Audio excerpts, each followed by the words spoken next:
औज़ुबिल्लाहिमिनश्शैतानिर्रजीम बिस्मिल्लाहिर्रहमानिर्रहीम। आज chapter number 13 lecture number 4 है कंपोजिशन ऑफ स्केलेटन। तो स्केलेटन में हमारे पास यानी बोन्स भी आते हैं और बोन्स के साथ कार्टिलेज भी आते हैं। इधर हम दोनों को डिस्कस करेंगे और साथ में आपको क्लियर हो जाएगा major difference between bones and cartilage. तो पहले मैं आपको बताऊं कि बोन्स ये क्या है। Bones are connective tissue. Bones are hard connective tissue. दूसरी साइड पर हमारे पास है cartilage. Cartilage are soft connective tissue. Cartilage are soft connective tissue. ये इसके दरमियान एक डिफरेंस भी और इसकी एक्सप्लेनेशन भी। फिर इसके बाद नंबर 2, बोन्स को हम डिवाइड करते हैं, यानी ये हमारे पास बोन्स है तो बोन्स को हम मेन 2 कंपोनेंट्स में डिवाइड करते हैं। एक को हम कहते हैं मैट्रिक्स और एक को हम कहते हैं सेल्स। Matrix and cells. यहाँ मैट्रिक्स को हम फर्दर डिवाइड करते हैं into organic and inorganic substances. एक साइड पर ऑर्गेनिक सब्सटेंसेस और दूसरी साइड पर इनऑर्गेनिक सब्सटेंसेस।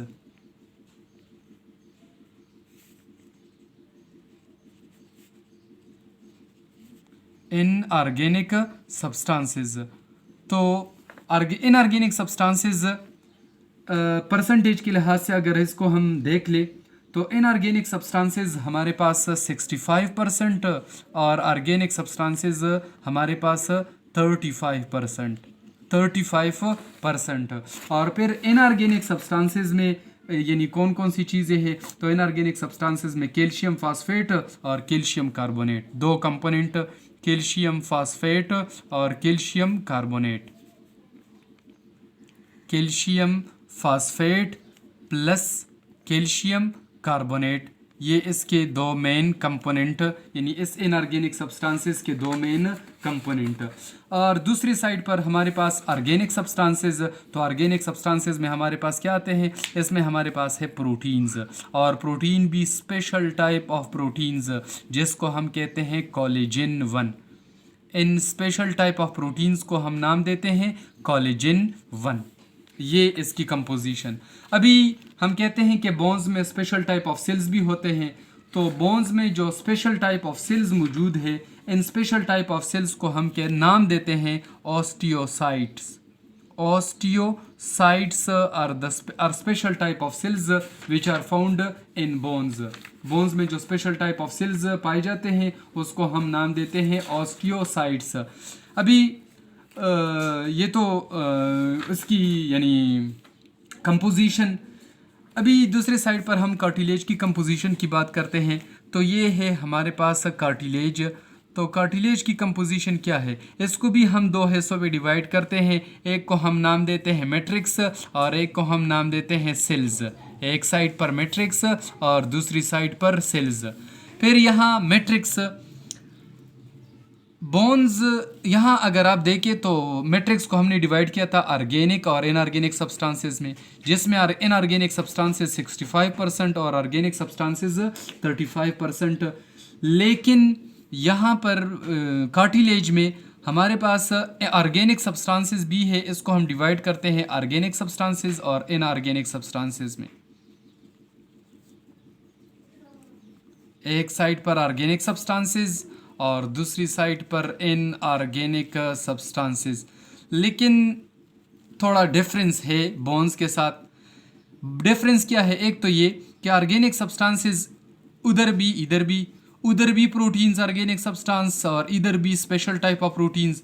उधर जो स्पेशल टाइप ऑफ प्रोटीन्स था उसका नाम था कोलेजन 1 और यहाँ पर जो स्पेशल टाइप ऑफ प्रोटीन्स है उसको हम नाम देते हैं कोलेजन 2 फाइबर्स। और यहाँ पर इनऑर्गेनिक सब्सटेंस इधर भी है, यानी मैं लिखूँगा कि कैल्शियम फास्फेट और साथ में कैल्शियम कार्बोनेट प्लस फास्फेट। लेकिन इसकी कंपोजिशन कितनी, ये बहुत ज़्यादा कम। मैं अगर लिखूँ कि 1% या 2% या ये भी नहीं, या ये भी नहीं? तो बिल्कुल ठीक, यानी कार्टिलेज में इनऑर्गेनिक सब्सटेंसेस की कंपोजिशन यानी वो बहुत ज़्यादा कम है, या हम ये कहते हैं कि ना होने के बराबर है, इसमें नहीं है। और इसमें जो special type of cells cartilage में पाए जाते हैं उसको हम नाम देते हैं कॉन्ड्रोसाइट सेल्स। उधर बोन्स में जो स्पेशल टाइप ऑफ सेल्स थे ऑस्टियोसाइट्स, और इधर कार्टिलेज में जो स्पेशल टाइप ऑफ सेल्स है उसको हम नाम देते हैं कॉन्ड्रोसाइट्स। अभी एक और बात, इधर एक साइड पर यानी हम बोन्स की बात करते हैं तो बोन्स में हमारे पास ब्लड वेसल्स पाए जाते हैं। ब्लड वेसल्स बोन में है, मौजूद है, यानी बोन्स में जो सेल्स है ऑस्टियोसाइट्स, इसको जो फूड सप्लाई और ऑक्सीजन ये इन ब्लड वेसल्स की वजह से उसको मिलती है। और यहाँ पर नो ब्लड वेसल्स, यहाँ पर कोई ब्लड वेसल्स यानी न आर्टरीज, न वेन्स, न कैपिलरीज, यहाँ पर कुछ भी नहीं। अभी क्वेश्चन ये एराइज होता है कि जब यहाँ पर ब्लड वेसल्स नहीं है तो इन कॉन्ड्रोसाइट सेल्स को, ये तो लिविंग सेल है, इनको फूड की भी ज़रूरत, ऑक्सीजन की भी ज़रूरत, मुख्तलिफ़ कंपोनेंट्स की ज़रूरत है।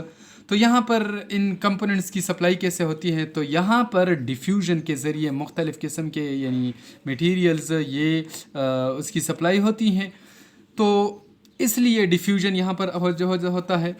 अभी यहाँ पर ब्लड वेसल्स यहाँ पर मौजूद है बोन्स में, तो इसलिए इसकी रिकवरी बहुत ज़्यादा फास्ट होती हैं।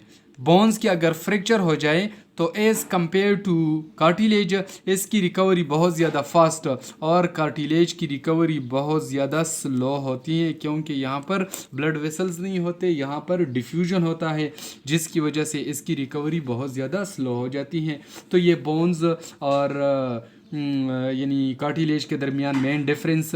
अभी यहाँ पर बुक में एक लफ्ज़ आया है लिक्यूवनी, दोनों साइड पे, बोन्स के साइड पे भी और कार्टिलेज के साइड पे भी, यानी वो बोन्स और कार्टिलेज में वो जगह जहाँ पर ये स्पेशल टाइप्स ऑफ सेल्स पाए जाते हैं, यानी ये ऑस्टियोसाइट्स और कॉन्ड्रोसाइट्स, तो उसको हम लिक्यूवनी का नाम देते हैं।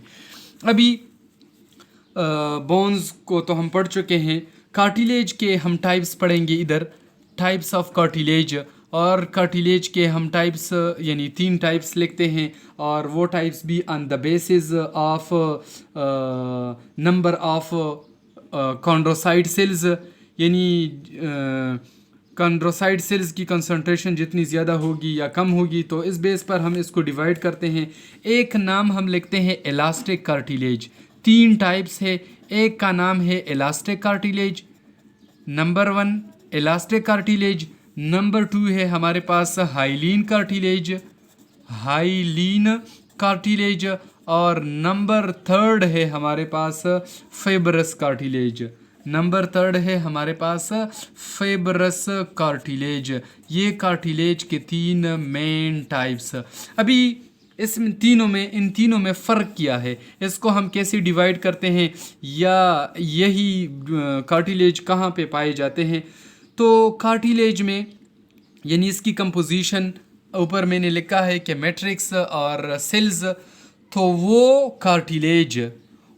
कार्टिलेज जिसमें यानी स्पेशल टाइप ऑफ सेल्स, ये कॉन्ड्रोसाइट सेल्स मोर, ये बहुत ज़्यादा हो, और इसमें यानी ये मैट्रिक्स इसका मिकदार कम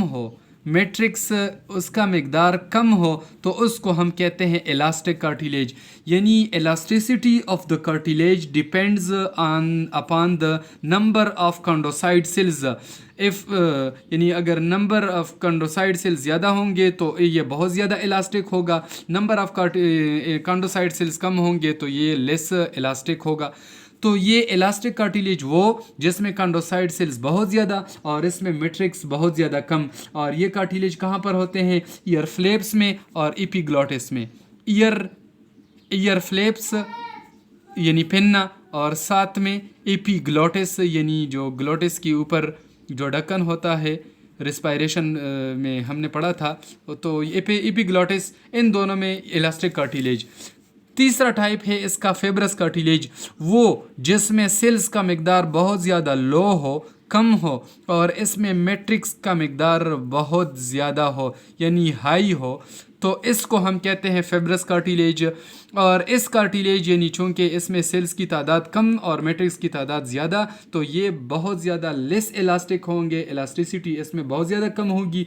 और ये कहाँ पर, हमारे वर्टेब्रल कॉलम में ये कार्टिलेज पाए जाते हैं। इंटर वर्टेब्रल कॉलम यानी इंटर वर्टेब्रल डिस्क या हम लिखते हैं या कॉलम, तो यहाँ पर ये मौजूद होते हैं। अभी दरमियान में है यानी टाइप नंबर 2 हाइलिन कार्टिलेज। तो ये वो कार्टिलेज जिसमें सेल्स और यानी मैट्रिक्स इसका मिकदार तकरीबन तकरीबन बराबर, तो इसको हम कहते हैं हाइलिन कार्टिलेज। और इसमें इलास्टिसिटी भी नॉर्मल होंगी। और ये हाइलिन कार्टिलेज कहाँ पर होते हैं, हमारी नोज़ में, और हमारी नोज़ के अलावा हमारी ट्रिकिया यानी हवा की नाली, ट्रिकिया के अलावा ब्रोंकी और इसके साथ लेरिंग्स, ये सब कुछ हम पढ़ चुके हैं रेस्पिरेटरी सिस्टम में। तो यहाँ पर ये हाइलिन कार्टिलेज पाए जाते हैं। तो दोबारा ये ज़रा एक नज़र देख ले। इलास्टिक कार्टिलेज वो कार्टिलेज जिसमें कंडोसाइड सेल्स बहुत ज़्यादा, मैट्रिक्स बहुत कम। फाइब्रस कार्टिलेज वो कार्टिलेज जिसमें कंडोसाइड सेल्स बहुत कम और मैट्रिक्स इसमें ज़्यादा। और हाइलिन कार्टिलेज वो जो जिसमें सेल्स और मैट्रिक्स तकरीबन, यानी इसमें सेल्स इलास्टिक कार्टिलेज से कम और फाइब्रस कार्टिलेज से ज़्यादा, या इसमें मैट्रिक्स इलास्टिक कार्टिलेज से ज़्यादा और फाइब्रस कार्टिलेज से कम, इसमें यानी ये मैट्रिक्स होता है। तो ये कार्टिलेज और कार्टिलेज की 3 टाइप्स और साथ में इसकी जो लोकेशन कहाँ पर ये पाए जाते हैं। तो ये बोन्स और कार्टिलेज के दरमियान मेन डिफरेंस, और मेन डिफरेंस के अलावा आप इसको जब अगर कोई डिफरेंस आ जाए तो डिफरेंस के तौर भी आप इसको लिख सकते हैं। डिफरेंस के अलावा इसकी डिटेल भी आप इसी स्केच से वो लिख सकते हैं।